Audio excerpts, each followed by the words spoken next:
Aloha, I've got something special for you today.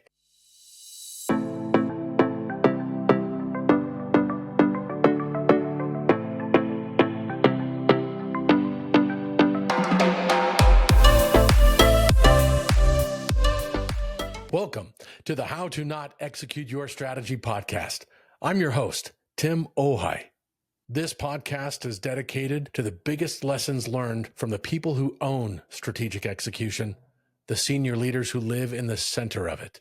Aloha, I've got something special for you today. Since all of the audio podcast interviews have been converted to videos on the YouTube channel, I'm now able to see the analytics on which content matters most. And it's exciting. I get to see exactly what people like you want to hear more about. So today, I've taken all of those highlights and put them into this bonus episode, just for you. You'll get to hear and maybe even be reminded of some genuine best practices, but you'll also be exposed to episodes you may have missed.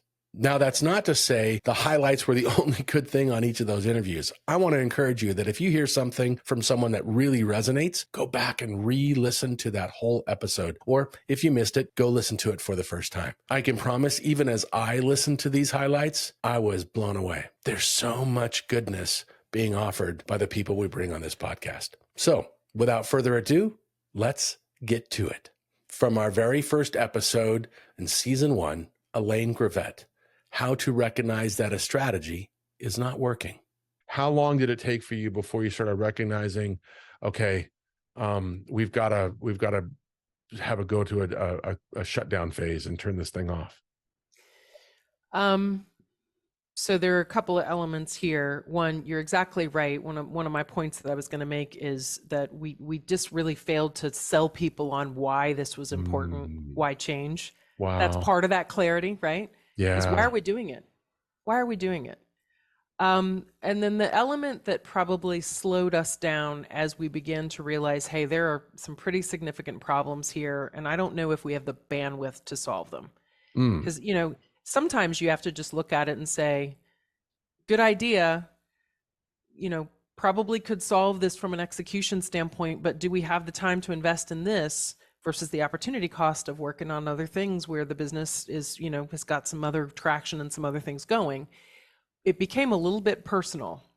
Wow. It became a little bit of, it's really hard to decide that you didn't do it well and shut it down. It feels personal. And we had to work through the emotion of, it's okay. This was set up as a startup, and we knew from the beginning that it might not work, and that's okay. Failure is learning. And, but it probably took, 6 months to a year to get from the early signs of, how much more investment is this work? Not just money investment, but sort of energy and resource investment in terms of people's mindset, to, okay, we're done. We only had 3 people that worked for it. So it was not hard to manage from a human resource standpoint. None of that is easy, but it took about probably close to a year to finally progress to the point where we really shut it down, moved some things in, reallocated the resources, and managed from there. And most of that was just a real struggle to acknowledge that it wasn't working. Real soul searching, it sounds like. Yeah. From season 1, J.D. Stewart, how to turn your people into your competitive advantage. So what are the things that you've learned to look for to make sure people know and do from a human side of execution? From a human side, what are they passionate about, and their skills and passion? Because your skill and passion should match, I believe. And so when your skills and passion match, it makes it easy to execute. Because when you put pressure on someone that their passion doesn't meet their skills, you're actually setting your team up for failure and the ability and the lack thereof to be able to execute. Wow. Is that because when you need that passion, you're going to need people to dig deep and have that extra courage and that loyalty, that commitment to do something because it's personally fulfilling, not just good for you as the CEO? Okay. That is correct. That is correct. That is correct. because why put someone that is a salesman, to do marketing, or why put someone who's a salesperson to do ops, or to do technology? It just doesn't make any sense. It's irrational. Yeah. Well, and it's also, how do I say this? It's borderline unethical. I mean, if you're doing business the right way, you're not just serving your customers, you're serving your team. That's what leadership is. Leadership, I'm a huge believer in servant leadership. So what you're saying is great execution is anchored on people that you've already served by getting them into positions and into roles that they're going to not only do well in, but they're going to be fulfilled, they're going to be happy, and they're doing their passion, or they're experiencing their passion while everybody's working their butts off to get stuff done. That is correct. That is correct. And see, the other part too, one of the biggest things that I learned was this, is don't be offended when someone tells you you're wrong, that knows more than you about, certain aspects within your company. So I had that, and I was just like, wait a minute, how are you going to tell me how to do this? But, I look back, I'm like, I should have been, humble enough, servant leadership, to say, you know what, you got it.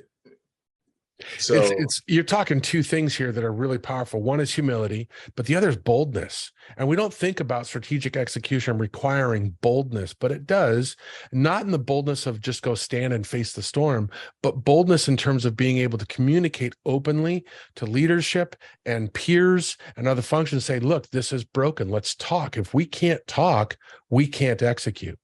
From season 1, Daniel Todd, how to protect your company culture.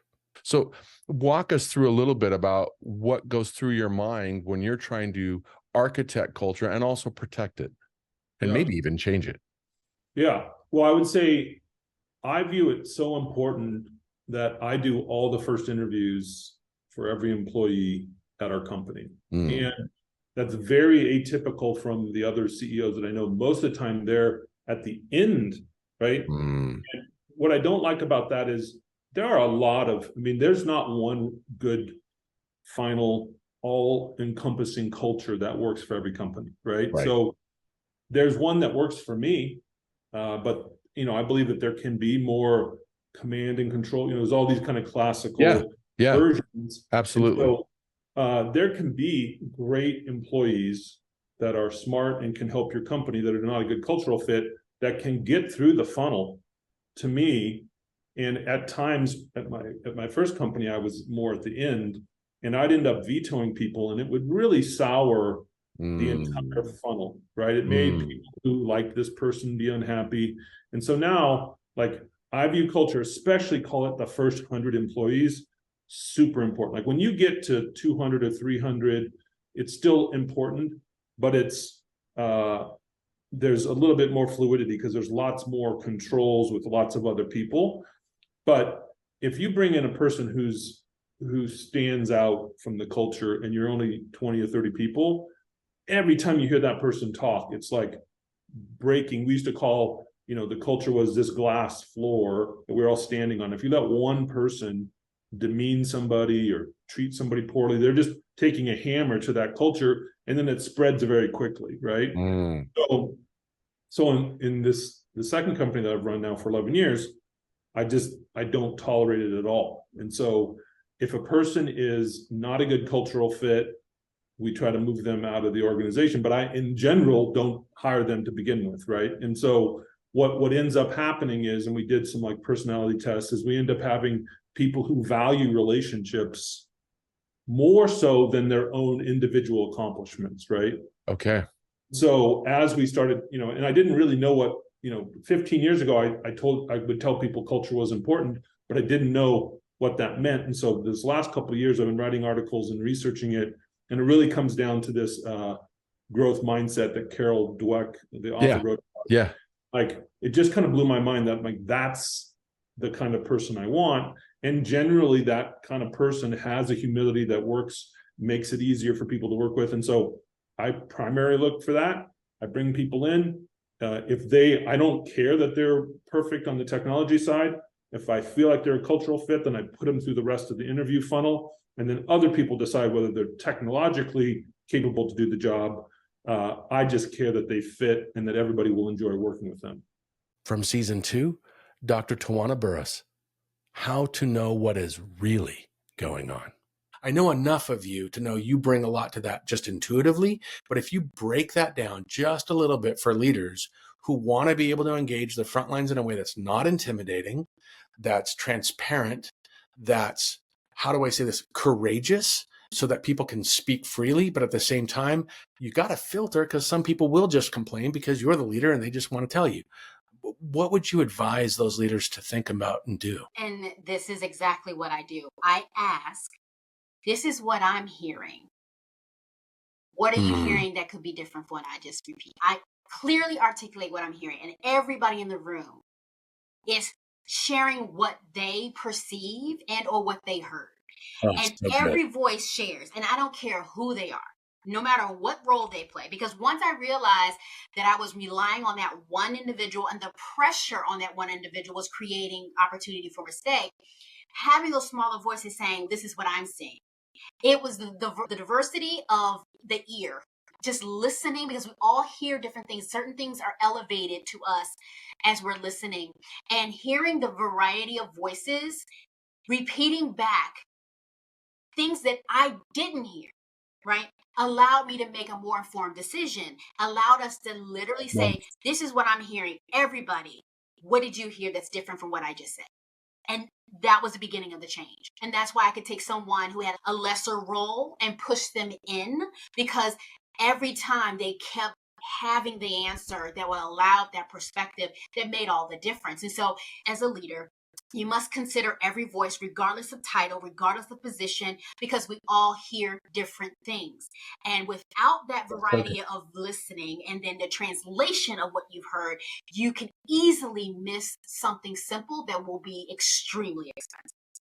Wow, that is huge. Anybody listening to this, I'm going to give double thumbs up. That is so profoundly simple and yet so profoundly effective, because it cuts through all the stuff we talked about. Then it goes back to, do you have a culture where people can speak freely? But to be blunt, if that's your problem, none of things we're talking about are going to help. The gift that I gave myself to remind myself, because I tell my leaders this all the time, you don't have to be right.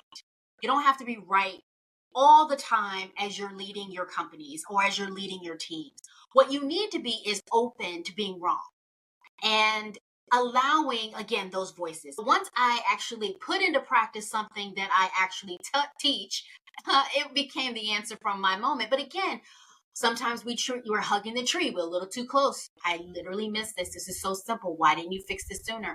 But then you have to be reminded sometimes of what it really means to be a great leader. And you have to be reminded and tested. And that was my test. And I accept it. Now, moving forward, that is a consistent habit. Every time, a consistent habit. Everyone knows that you can push back and challenge Tawana, push back and challenge anything that you heard her say that is still open, meaning a decision has not been made. We're still in design phase, or we're still gathering information. During that phase of any project, push back. And because they have that permission, we can solve problems better. From season 2, Dr. Emilio Herrera, how to get your people to accept change. The human factor is the key to strategic execution, because without tapping into those core psychological truths, your business best practices will not work. That's what I hear you saying. Exactly. I mean, we're talking about the importance of the human factor to do the change management, because somehow as leaders, we are change managers. The reality is that we need the good definition of the problem. We need the agreement in the problem. We need the commitment of our people. We need to develop and to increase that commitment with trust in us. But trust is not going to come magically. We need to work in that for that to happen day by day in order to collect all the possibilities of everyone and their intention to come with us on board in order for that to happen. Demonstrate every single day that you are trustworthy demonstrate every single day that you know what to do, being reliable, and demonstrate that you really care your people is essential as the foundation of that. Then you got to work in that daily, right? Because it is of the people, with the people, and for the people. It's not for ourselves. The reality is that if we were contributing for others, that's going to flourish because the universe is going to conspire for that. On the contrary, if we do it for ourselves or only a P&L, if we don't have a real purpose, it's not going to work. This is essential. I really hate sometimes when we try to differentiate about purposes and values and then execution, like a mechanic tool. It is not. We need tools, we need knowledge, we need methods. And we need to be rigid and strict sometimes, but especially we need to put our passion. And the only way of putting our real passion in something is because we have a real driven purpose that is going to connect ourselves with what we are doing. And this purpose has to be shared with the others. That means leadership. So it is not about ourselves. It's about the people believing in something that is really worthwhile. If we don't have all these elements in place, we won't be able to break the barriers. Because as you said, and I can only agree with you, Tim, the main barriers are the human factors. Yeah. We can't have the plan you want. Wow. You don't have the people who follows the idea, who put themselves in that, who put their passion in that. We're not going to get it. And the only way of really getting that is being honest. You really need to listen actively your people. And to listen actively to someone means to be able to change your position once you hear the other person, when you listen the other person. From season 2, Peter Lynch, How to Become a Humble Leader. You have to have a standard. You have to have a standard that you're going to set and you're going to live up to. You have to be humble and willing to apologize if you fail that standard. And you have to be willing to call people out. That call out is, this is in the book what I call likable. This is, which I hate that word. I didn't want that chapter to be called likable because it felt soft and weak. But then one day I did what I think was one of the most likable things. And it was so powerful. I was brought into this company. They had bought 3 companies and they were merging together. And the CEO, he said, these are 3 distinct cultures. I need you to help us build one culture. And I said, this is going to lead to really hard conversations. You got to be comfortable that I'm going to have conversations that you probably don't want me to have. And he's like, I want to do it.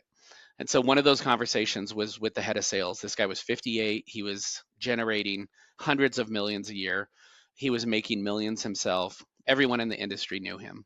But he was an awful human being. And so one day I had to have a conversation and I invited him because I watched Jerry Maguire and I know if you're going to have a conversation like this, have it with witnesses around you. So I invited him to Starbucks across the street from the corporate headquarters and we sat down and I said, listen, you're a huge a-hole. And I could just feel the anger seething. And I said, but give me a second. I said, so we got 2 paths and I'm going to let you choose. Path 1 is you exit the company. We'll severance you. Path 2 is you stay, but you have to work with me and I'm going to do hard work with you. I said, because I've seen glimpses of greatness in you and I think you've never even touched it. And this guy, the 58-year-old guy across the street from the corporate headquarters started to bawl. He started to cry in this Starbucks with team members all around. And he looked at me and he said, my team hates me, my family hates me, and I hate myself. Wow. And I'll never forget what he said as we're walking out. He said, why has nobody ever said this to me before? You got to be willing to have courageous conversations because there are people who are ready and willing to receive it and need it. He became one of the best leaders I've ever met. So that was 9 years ago. About 6 months ago, I ran into him at Ocean Prime here locally. He's 67 now. He came up to me. He gave me the biggest hug. Wow. He said, I thought I was going to be retired at 62. He said, I am never quitting. I'm having the time of my life. So I always tell my team, I'm going to model courageous conversations for you. You've got to be willing to do that too. Why? Because this organization needs you to do that. If you're the right kind of person, you got to have the hard conversation. And don't think that that's being mean. That's actually the most likable thing you could ever do. I got a good buddy who's a cop, and he uses the word kind. Yeah. He says, as a police officer, the reputation out there that you're fighting against, the bad behavior out there that you're fighting against that other cops do, he says, I have to be kind. It doesn't mean I'm always going to be the nice guy. Yeah. But I've always got to be kind. That's what you mean by likable. Same 100%. thing, right? Same thing. That's right. Yeah. And again, kind is not weak. No. Kind is probably one of the hardest things. Likable is not weak. It's super hard. That guy was 58. He wished somebody would have had that conversation with him 20 years ago. Why didn't? Because everybody said, well, I'm not going to be that weak person. Are you kidding? That is so strong. And finally, from season 2, I made the list. Why strategies fail to execute. The word strategy is thrown around all the time, but do we really know what it means? Do we really have a clear understanding of the implications of that meaning? And if I go to the dictionary, I'm going to see that strategy is a careful plan or method for achieving a particular goal, usually over a long period of time. Can I just say that's garbage? And I don't mean it's a bad definition. What I mean is it's incomplete, because strategy is never just a plan. It's never just about we're going to write it out on paper or put it into a presentation and share it at one time and then expect everything to go according to plan. It just doesn't work that way. And I personally love the definition provided by Henry Mensberg, where strategy is a pattern in a stream of decisions. So let me pause for a moment and just say strategy is a decision-making science. It's about decision-making. It's not about a plan. It's about the patterns of decisions that are made as you navigate through the complexity to get to the successful outcome you're trying to achieve. So guess what? The number one reason that strategies fail to execute is poor decision-making. It's not all the stuff that gets thrown out there.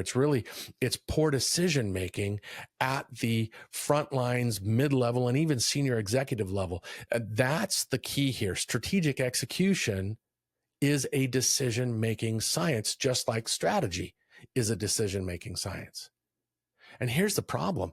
According to research from Robert Kaplan and David Norton, legends in the world of business, they found that 95% on average of a company's employees are unaware of or do not understand its strategy. Now think about what that means for a moment. 95% of the entire organization don't know what the strategy means if they're even aware of what it is, which begs the question, what are they executing? What are they doing? Because they're making decisions on the daily. They're making decisions to get stuff done. And the question we have to ask ourselves is, do we have a clear strategy that everybody even understands, let alone has the same definition of? The reality is everything looks great on paper until people get involved. And this is why I do what I do. I dedicated myself to this idea of psychological core truths with business best practices and bringing those together, because at the end of the day, we're human beings. We're people. We're feeling organisms that then think to justify or explain what we're feeling. And if we don't tap into the people part of this, we are not executing a strategy. We're forcing a plan on the organization and hoping we get lucky. I hope you enjoyed all of those highlights and that content inspired you to think differently. More importantly, I hope it inspired you to lead differently. Leadership is not easy, but when we collectively share what we know, we collectively lead better. If you enjoyed this episode, there are 3 things that I would ask of you. First, please share it with at least one person. Second, hit those rating stars on whatever platform you downloaded this podcast. When you do that, it raises the visibility of what we are talking about to people just like you. Third, follow me on LinkedIn and Meta, especially on Instagram at Tim_Ohai. You'll get even more content that will both challenge and inspire you. Holomua. Onward and upward.